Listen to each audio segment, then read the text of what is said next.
ભાઈ તું આ ઢોલ વગાડે છે એ શેનો બને છે? ચામડાનું. અને માણસનો દેહ? એ પણ ચામડાનું. ઢોલમાં માણસનું ચામડું વપરાય છે?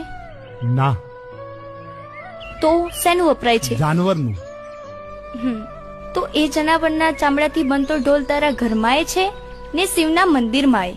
તો એમાં તો જગતને કોઈ ઊંચ નીચ નથી નડતી. જો મરી ગયેલા પશુના ચામડા પર કોઈ ઊંચ નીચ નથી કરતું ભાઈ, તો આ જીવતા માણસના ચામડા પર ઊંચ નીચ કેમ? કેમ મારા ભાઈ?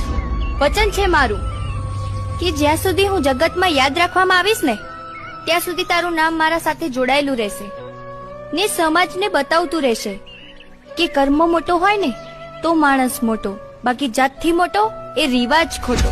માં, સતીના સતને જાણવા માટે અંતરની આંખો ખોલવી પડે માં. જેમ અર્જુનને શ્રી કૃષ્ણએ દિવ્ય સ્વરૂપ બતાવીને ભમણા ભાગી હતી ને, એમ માં તારા અંદર રહેલા સતીના દર્શન કરવાની આશા છે માં.